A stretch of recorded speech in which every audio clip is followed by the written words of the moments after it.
community investment committees the ability to support homelessness initiatives in their communities. The national program would work with large affordable housing nonprofits, right, that are advocating for policies to develop more affordable housing. The local would work with, the cities and the nonprofits that are community-based. We're not even thinking about these Wells Fargo thinking about creating products that can serve those for-profit products. Yes. Vending products that can serve those Yes. communities. Yeah. So we do have a large community and lending and investment organization that does invest and bank nonprofits and does invest in affordable housing developments. And so we do have businesses that are supporting kind of those nonprofits and affordable housing developers through either kind of reduced interest rate loans to those nonprofits or investments in those nonprofits to help them build. Does that answer your question?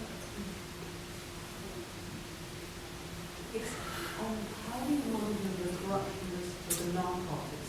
We often have more problems in that sector than in the for-profit sector because they've got a bit of a halo and less transparency. Yeah. So, we require impact reporting. We look at financial statements. We do our due diligence on those nonprofits that we invest in.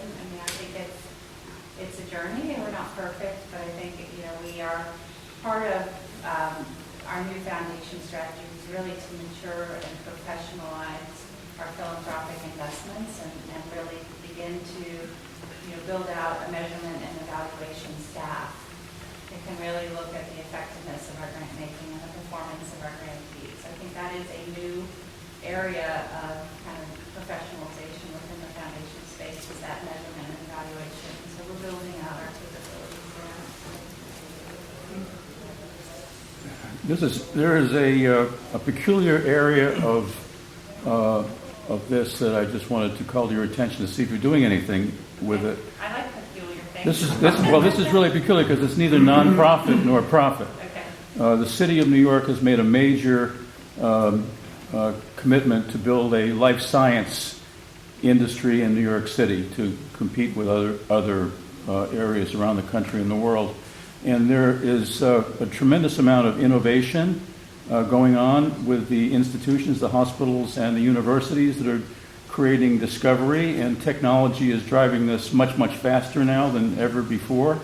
And these are people who are scientists and doctors who discover things, and they need to finance the continuation of their projects.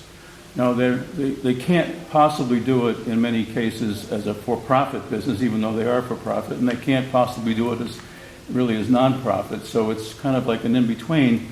And I wonder if that falls in an area of philanthropic investment. There's nothing more important than finding a discovery for, let's say, Alzheimer's or cancer or some other thing. So I'm just curious. And that certainly is part of what we would consider sustainability of life and improving the quality of life. She just said they're not solving cancer. Well, That was her first statement. but that's really where we allow our local community affairs folks to have some flexibility. If that's really a priority in the New York market, then our community affairs folks here should be engaged in that conversation, and they're the right people to really come to with kind of conversations about those investments, because that's a need or a priority of the local market.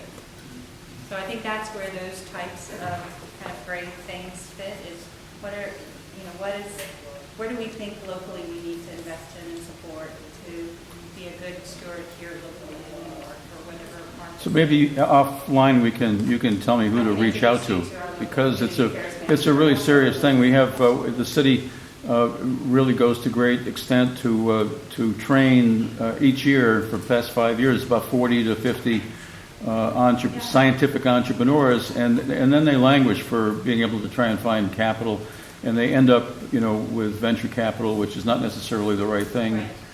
So there may be some real benefit. So I'll make that into Would you please talk about whether our investor community is asking for products that are green and sustainable.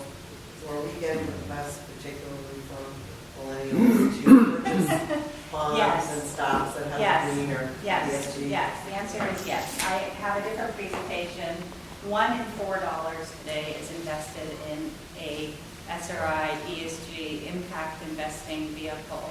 1 in 4, and that growth rate has gone like this just over the last 2 years. The dollars moving into some type of ESG investment are exploding. And that's everything from ultra high net worth individuals to kind of retail investors. Years ago, there was a trade-off between investing for impact and investing for profit, but we've seen the merge. So right now, there's no trade-off between being a socially responsible or social impact investor and actually trying to accumulate wealth within the same portfolio. And we're seeing a larger percentage of the portfolios geared towards that kind of strategy as the millennials and the younger generation is having an impact on the overall family wealth management. And I think what you're seeing is it's not a niche business anymore, right? The big Vanguards and BlackRocks and State Streets have ESG criteria, and we, as a Fortune 50 company, are having regular conversations with our investors about how we're managing climate risk, how we're integrating sustainability, how we're engaging our employees. That is part of our routine dialogue with our investors. So I think that we've kind of gone over the tipping point of ESG investing being mainstream investing. It's really exciting. I agree. That's we were talking about this earlier. That's one of those trends that is going to change. It's going to change how corporate America really embeds sustainability into their operations because our investors expect it. And we'll be talking about that much more in about 90 minutes. Hi, I'm Toby. Thank you for having me. I heard a book called The Clearing Economy about corporate social responsibility. In that book, I write about leadership, so I'm asking about this. It's my observation and experience in my career that it really does make a difference who's at the top and who reads this. I'd love it if you could give us a little color about how Alan is really leading charge and inspiring either individually or collectively as employees, but you know that this is authentic. Yeah, so you all know we've gone through an interesting journey over the last few years and are really prioritizing rebuilding trust with all of our stakeholders, critically our regulators. And Alan is very focused on how we rebuild trust with our regulators and move past kind of the issues we've been experiencing from a regulatory perspective. And I think his number one kind of narrative that I see him communicating to our team is do the right thing. Just do the right thing, right? It's not complicated. It's not gray. Do the right thing. When you're dealing with customers, when you're dealing with communities, when you're dealing with other stakeholders. And this quote up here is from Alan. And he's a very genuine person and really understands kind of the deep concern our stakeholders have about these issues. But his priority right now is kind of righting the ship from a regulatory perspective, which it really needs to be. And Alan is an interim CEO. We have said we're doing a search for an external CEO to bring in a new external CEO. And we're still kind of in the process right now. But his priority as interim CEO is really kind of getting us on the right path. Thanks for the presentation. Yeah. Amazing. I learned a lot. I was struck, though, by your question to the audience about whether they knew of projects. You know, the 444 million is a big number, and if they knew of projects, and I didn't see many hands go up. So is there to address that and kind of from a storyteller, right? That's what we were talking about. And so in the storytelling standpoint, or how do you tackle that? I mean, you're doing all these amazing things, yet maybe people aren't aware, and maybe it crosses the line between self-serving, you know, sort of advertising, we're awesome, and getting the word out. We need to do more brand marketing. I mean, we just do.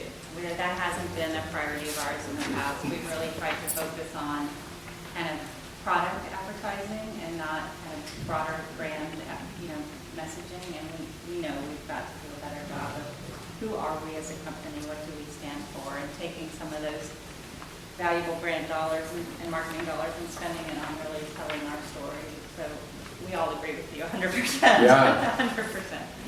Yeah, and then it's been a healthy narrative with our chief marketing officer, but I think she finally gets it, and you'll see, I think, more of that kind of broader, kind of who are we messaging start to come out. Awesome. Yeah. Have there been any developments as you begin to transition the finances and capital into the nonprofits and the new entities that you're supporting? Are there any victories or wins that you could share with us today that might inspire some of the people that are here in the room from what's transpired? I mean, there's a million wonderful stories. So, I mean, we support, we have a program called Diverse Community Capital that supports diverse small business owners. And the stories, you know, with a $10,000 investment, we have a story on our website right now about a diverse woman truck company owner and how she's grown her business and added employees to her business. So, you know, you talked about storytelling, right? It's easy to use a number like 444 million, but it's the small stories of impact that are really the most transformative and impactful, really moving stories. And so we try to highlight those individuals that we've touched through our program. We have a Warriors to Summit program for injured veterans, and we support kind of them in these quests that they do to summit these different mountains. And those stories bring tears, right? We just announced 2 months ago a veteran that we put into a home through one of our programs. So those are the stories that it's hard to kind of get that message out, but those are the million moving stories and impact stories that bring you to work every day, right? But it's hard to tell that in aggregate. It's the challenge, I think. Yeah. My question is twofold. One, how much of the investment is domestic and how much is international? And secondly, do you believe this movement can be, I guess, realized privately, or do you think the government of whatever country it is going to ultimately have to get involved and put initiatives behind it? Or do you think we can privatize this whole thing? So the sustainability movement specifically, yeah. So most of our philanthropic activity is domestic. We're primarily a U.S. bank. Our operations globally tend to be in support of clients, U.S.-based clients that have operations locally, or we have a couple of operation centers in the Philippines and India. But the great majority of our focus is U.S.-based. And 95% of our team is U.S.-based. You know, that's an interesting question. I think people would say today probably the federal government is not leading, but you see a lot of leadership happening in local and state governments on sustainability issues. You're just seeing more internationally, some governments getting behind the movement, Yeah. exclusive of the United States. Yeah. So I didn't know if, from that investment standpoint, you were looking at endorsing some of those companies that are coming out of, say, Sweden, and some others that are really focusing on microplastics or some of the other things, and the governments are behind them, helping them push that, or do you think this can all be privatized with investment? I think it's in all of the above. I think the challenges are so big that we need civil society, we need private sector, we need government to be part of the dialogue. I do think there's more leadership happening in Europe right now around, we have, for example, we as a company that has a business in Europe, in England, we have to report annually on how we're managing the risks of human traffic and modern-day slavery in our operations. They don't have to do that in the U.S. We have to do that in the UK. And so I think some of the regulatory schemes are stronger, clearly, in Europe than they are in the U.S. But as a company, we're not going to operate differently in the UK because that's a requirement than we operate in the U.S., right? That's going to be so some of that is kind of leading, is creating change globally, even though it's a UK regulation. I do think Europe is ahead. I mean, probably that there's a big scheme right now around defining sustainable finance and requiring companies to track sustainable finance. We are implementing the recommendations of the task force on climate-related financial disclosures. There's movement in the UK and Europe to make that mandatory. So I think that's going to be an influence for what companies here in the US do. But I'd say, broadly speaking, leadership, there's a lot of leadership coming out of local state government right now that are really changing the conversation around sustainability, and that's really critical. So you think that even though, and I guess it's more what Rich was saying is, if you're not seeing, for so long it's always more expensive to do the right thing, right? Yeah. And you can outsource it, and you outsource it, and then we kind of turn a blind eye to what's going on, but we know it's cheaper to us as a company. Yeah. Or it's a better return on our investment. But if it truly is merging and you're not seeing a higher rate of return for those that are doing it the cheapest or the most efficiently and not necessarily the right way, then maybe there is a future. I think the paradigm is changing. I don't think I have conversations very often where someone says that's going to cost us too much money to do that. No, to manage the longer term. You can't manage quarter to quarter because these changes are subtle over time. You're going from an oil-based, fossil fuel-based economy. You can't eliminate funding for those resources because the world will stop spending. But you know that alternative strategies, wind energy, solar, there's a need for that, but it'll develop over time. But I think as a corporate actor, I think the paradigm is changing, right? I think our executives, our CFO, our head of risk, they all understand the need to integrate sustainability into our decision making. And we rarely have a conversation about that's going to cost us more money because, to Mitchell's point, when you look at kind of those environmental metrics, reducing our water usage by 60% is a huge savings for us, right? Sure. I mean, reducing our energy usage by 35% goes right to the bottom line, right? Engaging our employees through our sustainability programs enhances engagement and employee, motivation, and we can measure that and see that, right? And reduces turnover. So, there's all the right reasons as a company. Are there still companies that are not optimizing their sustainability performance? Sure. And we try to get to our understanding of that and who will finance through this environmental and social risk management practice I described.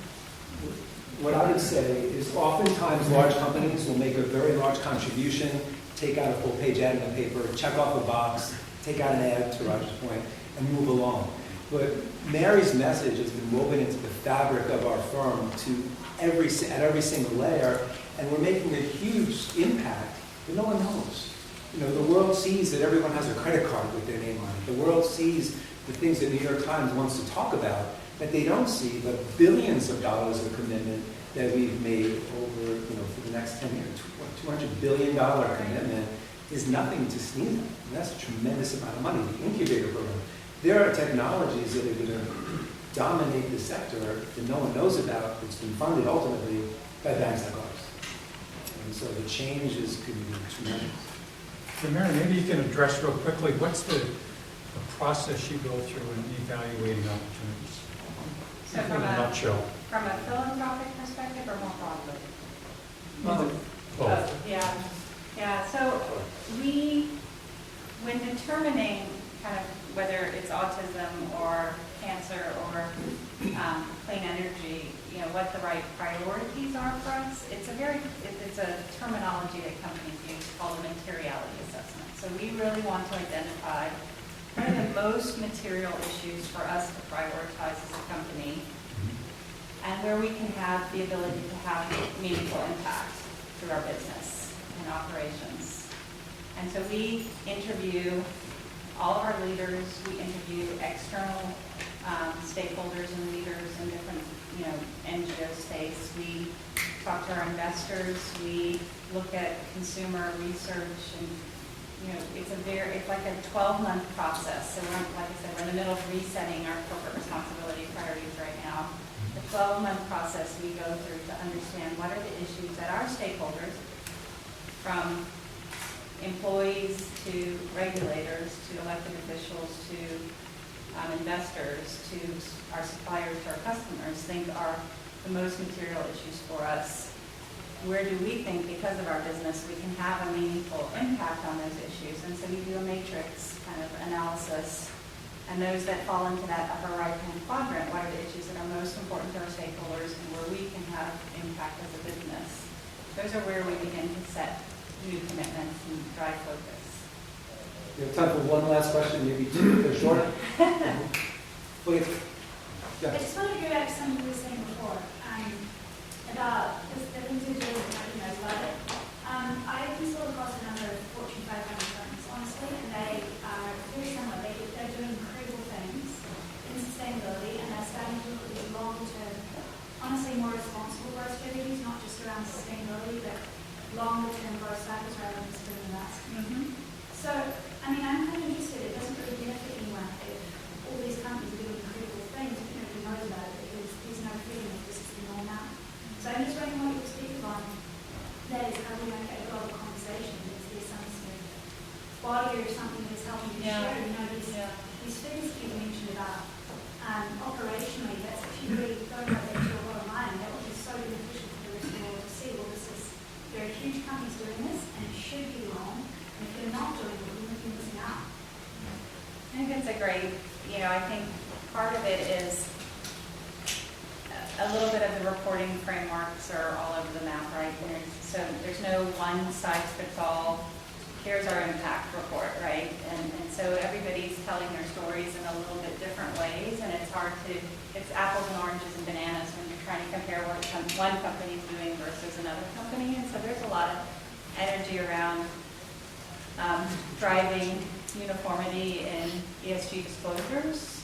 I think that's one thing. The other is what I mentioned. I think we've hit the tipping point of investor engagement on these topics. And so if investors are kind of the canaries in the coal mine, right? If investors are asking us these questions, they're asking us these questions because they know their clients care about these issues, right? And so we're starting to kind of the pace of attention and conversation is accelerating very quickly around ESG issues. And so hopefully, I think as more of us think about how we engage consumers in this dialogue and narrative, we know consumers care passionately about these issues. Any of the studies will show, baby boomers, 60+% care about kind of sustainability, up to Gen Z, 97% care about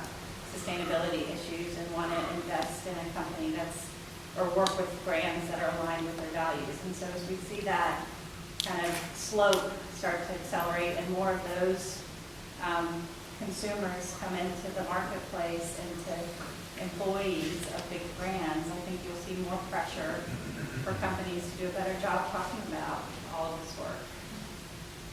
One last question. In absolute dollars, how much is invested by Wells Fargo in oil, gas, and coal projects? Are you continuing to finance new coal, oil, and gas exploration? And do you have any plans to divest from fossil fuel investments? So very little is invested in those industries. We bank and lend to companies in those industries. Yeah, I understand. So Okay. in terms of what is the monetized value? So what we have said is that we're moving away from supporting the coal mining industry, and we are publicly disclosing how our exposure to that industry has come down significantly. We have not made a similar statement related to oil and gas. We have enhanced our due diligence in the oil and gas sector and our engagement with our oil and gas clients around those that we will support and won't support. It's a big portfolio for us. It's about 1% of our commercial lending. And your plans for the future regarding that sector? As I said, we haven't made a public statement one way or the other related to oil and gas. What we have said is we want to make sure that those companies that we are supporting are managing the issues in their industry responsibly. And so we're being selective within those industries. Thank you. Mary, thank you so much. Yeah.